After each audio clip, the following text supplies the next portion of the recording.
What if three rate cuts were a complete lie? I mean, we heard from the US Federal Reserve come out and they mentioned that, hey, we're going to see three rate cuts. According to our dot plot, we expect three rate cuts this year. But we've seen the Fed change many times before. We've seen the Fed be completely wrong. We've seen in history the Fed always being late to the game. What if you don't get the three rate cuts? Well, we heard also from Bostic, right? Another FOMC member come out and say, hey, we could see a rate cut and then a pause for some time because we need to assess the data and the economy, the job market, inflation, etc., etc. And that if we do a rate cut, we can expect continuation in this exuberance like we're seeing in the equity markets, right? What if those three rate cuts that everyone is expecting never actually comes this year and it completely shocks the markets, or maybe not? Right, we're seeing that the job markets, the job data, according to what's being reported, seems to be strong and resilient. You may disagree with that, but according from the Fed's view and their point of view and their communication, that the economy is still fine, sound, resilient, strong. We're seeing inflation come down. Although we're seeing some stickiness in inflation, like the shelter component staying up there, seeing some rise here and there in when we get the CPI report. Also, what if gasoline, crude oil, right, heading into summer ticks up? You see $90 per barrel. You get inflation moving up higher, affecting also the consumers because you're not going to stop pumping gas in your car, especially if you're going to work. You're still going to pump gas into your car to get to work, so you're still going to pay. You're going to pay more if it ends up being higher, which means that you're going to pay less for the other services and goods out there. Hence, maybe the basket of goods like CPI, you start to see this disinflation, start to see those prices come down. But when you look at other components like shelter and etc., they're still sticking around. And shelter is a big component of inflation. And if that continues to stick around and there's no rate cuts and yields and mortgage rates continue to be higher, then that's not going to really bring in those rate cuts from the Fed because the inflation still up there and the economy is still doing fine. We also heard Bank of Japan after 17 years looking to hike rates because wages are sticky. Wage components still high up there. So, what if this whole idea of rate cuts that everyone is expecting doesn't end up showing in the summer months like how the markets are expecting, doesn't come? We see the markets are pricing in some sort of rate cut, at least a rate cut in June and July. That's what the markets are thinking about and are expecting, actually. We heard from the Fed in their dot plot saying that three rate cuts, but again, the Fed's always been late to the game. The Fed's been wrong many times. We've seen that in history. We saw last time in 2021, Fed told us inflation was transitory and then they were completely wrong and then went on a rampage rate hiking cycle that just completely hiked rates from almost 0 to all the way to 5% plus. And definitely, you know, when you look at history and how late they are, they can do the same thing this time. Now, with the markets expecting some sort of rate cut in, the summer, and with Bostic also saying that you could see some sort of rate cut, then a pause, especially the pause being because they expect some exuberance in the markets. What exuberance am I talking about? Well, just look at the stock market right now, right? Just look at Bitcoin, just look at many of these equity indexes, the NASDAQ, and so on. You see, if I show you here on my screen, you see that the S&P 500, you see NASDAQ, right? making all-time highs. See Bitcoin, the same thing.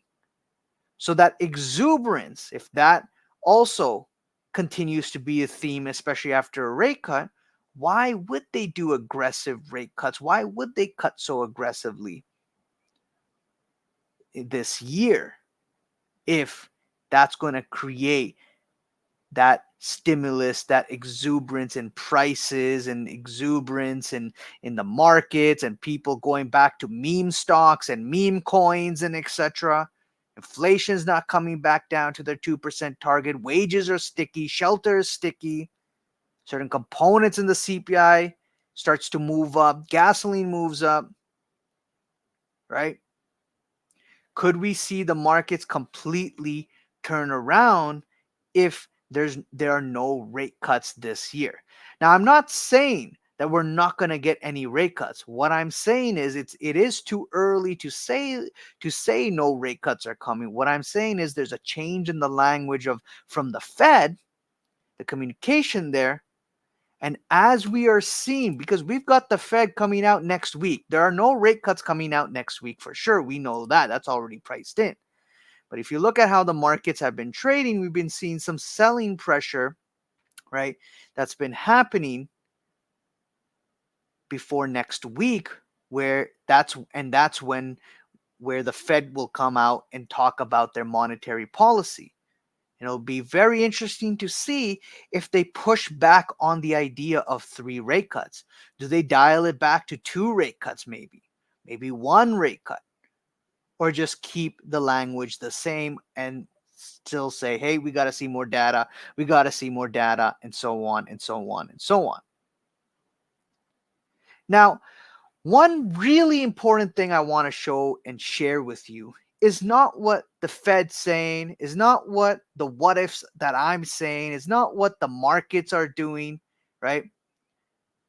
Sure, the markets can continue to go up higher and higher regardless of, the rate cuts as we've been seeing right now. And it may do that even if they do 1 rate cut or 2 rate cuts because hey, the economy is fine. Hey, this is soft landing. Remember, we went from recession to soft landing narrative. But we will see when that time comes. But the most important thing that I want to share with you that is not being talked a lot in the media and that is not being shown here in the S&P 500 index, that is not being shown in whatever gurus and whatever the markets are pricing in terms of rate cuts. What's not being talked about is the bond market.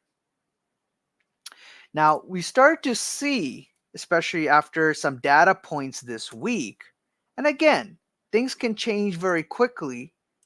We're still early in the year. But things can change very quickly, especially if data changes. But we're starting to see the bond market and the yields. Look at the short end yields, the 2-year bond start to tick up, right? The highs in the yields was around 5.25%. Now, I'm not saying that, they're going to start hiking rates all of a sudden. Although, anything is possible.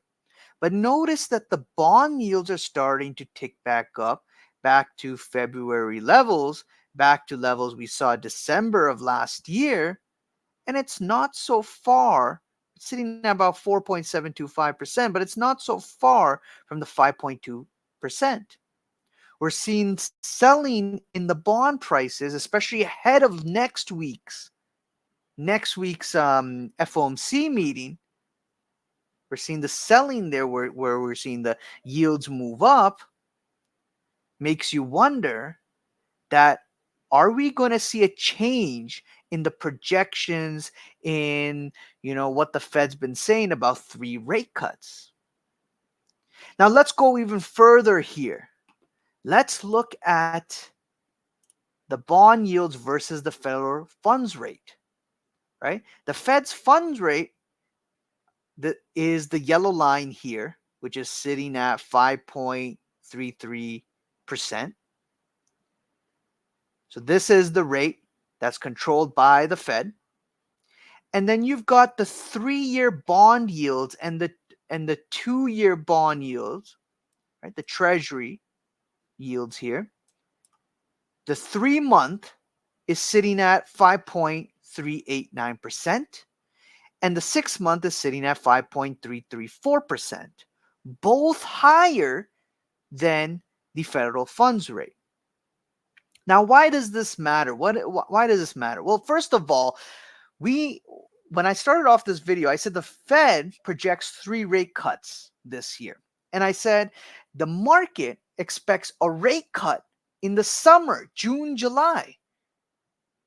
But the bond market, when you look at the 3-month and the 6-month, they're trading, those yields are trading as if there's no rate cuts happening anytime soon. Right? 3 months and 6 months, no rate cuts because they're sitting above this federal funds rate. Now, we did see the 6-month tick down in December, January, right? Because that's where we also heard the idea of that, we're going to get a rate cut in March this month. And the Fed came out and said, no, no, no, no, no. We're not doing any rate cuts this month. Threw cold water on that. And now the markets are pricing, okay, fine, May. Got some more data. That doesn't look like that's happening. Okay, fine, maybe June, July, we'll maybe get some sort of rate cuts there, right? So we saw the 6 months went below the Fed funds rate for a bit in January, and we see it back at the same level where it is right now. Actually, it's a little teeny bit higher, right? Fed funds rate's 5.33%. The 6 months is 5.334%. Now, the 3-month, I want you to pay attention to the 3-month yield is higher than the Fed funds rate, 5.389%. Now, since 1934, the federal funds rate, the Fed, always tends to follow the 3-month yield, right? 3-month treasury yield, bond yields here, government bond yields. They tend to follow it, not lead it. The Fed is not a leader. The Fed is a follower. That's why they're always late. They always come late to doing things, to fixing things. That's why they always end up breaking things also. But the 3-month tends to lead first, and then we get the rate cut from the Fed. Or the 3-month tends to go up first, and then we get the hike from the Fed. So if you look back in history, right, we see here the 3-month, while the Fed funds rate was just flat from January 2022, right, February, it was sitting, the 6-month and the 3-month were both moving up higher. And then we got a tick up and a move up in the Fed funds rate, right? And then there you go, right? You got the 6-month continuing moving up, and then the 3-month, and then there you go. Hike after hike after hike, and then the Fed continued. And right with the 3-month. The 3-month would go, then the Fed funds rate. The 3-month would go, then the Fed funds rate.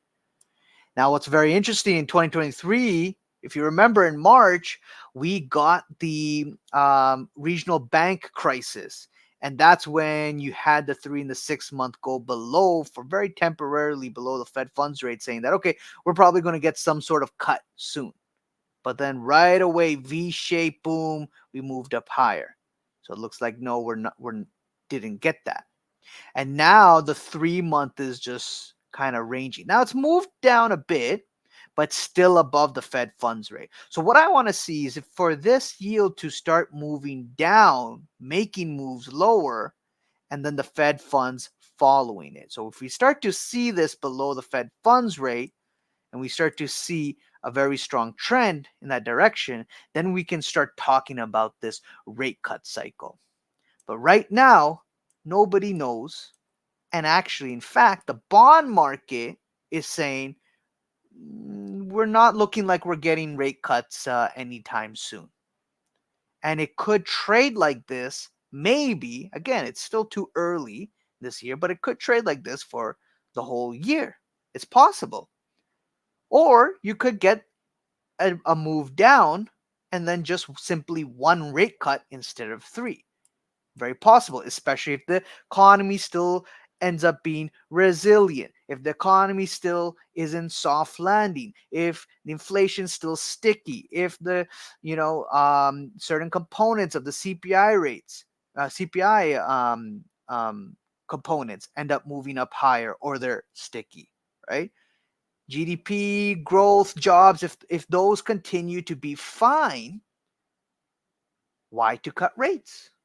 Maybe just one, two, maybe things might get political. There's a lot of theories you could say, but the most important thing here is the bond market is saying a different thing than what the rest of the market is talking about or expect.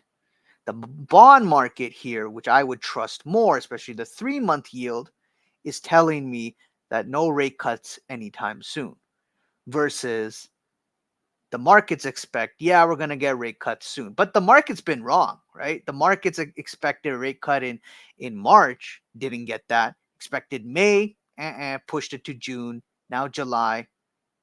And still the markets are not so confident. It could be even pushed further and further and further. And also the change in communication from other Fed members, like I talked about with Bostic. Now, you also see the same thing here, right? In 2019, May, June 2019, look at this. The rates stayed steady, and the 3 month started to move down, and the 6 month.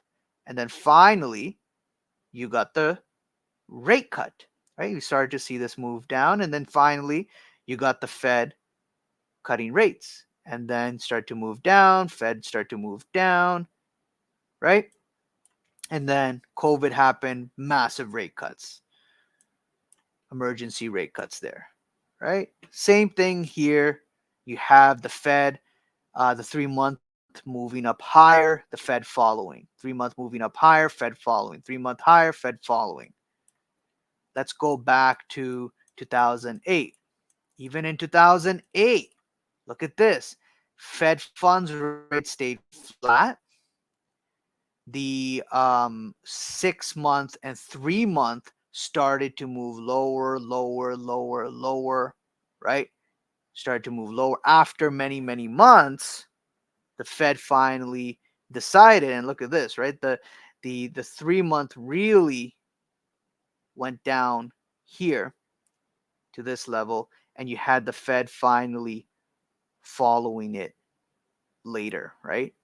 So the 3 month, 6 month both coming down, and then the Fed moving and following the 3 month, 6 month. Right now, I'm not saying the Fed sits there and looks at 3 months, 6 month, and then decide what to do. Right, I'm just saying that when you look at it in history, we tend to see this correlation, and the bond markets tend to be quite the traders there are quite smart and sophisticated, and they have contacts and they have relationships, right? They're on Wall Street.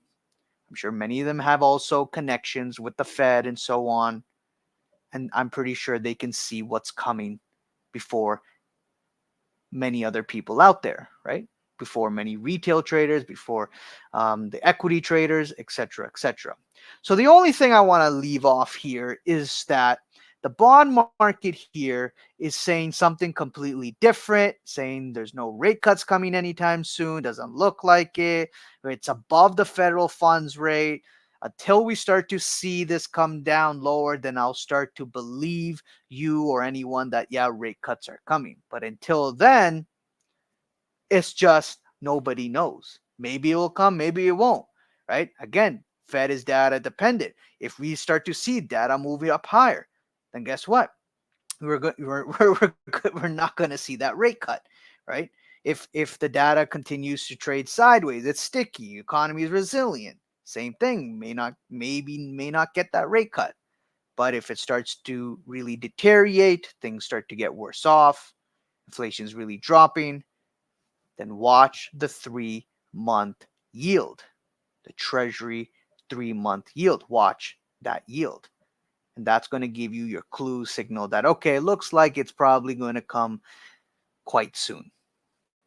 Anyways, those are just my 2 cents. Let me know what you guys think. Leave a comment below, subscribe, hit the like button, bell icon to be notified on the next video, and I'll see you guys around. Cheers. Bye.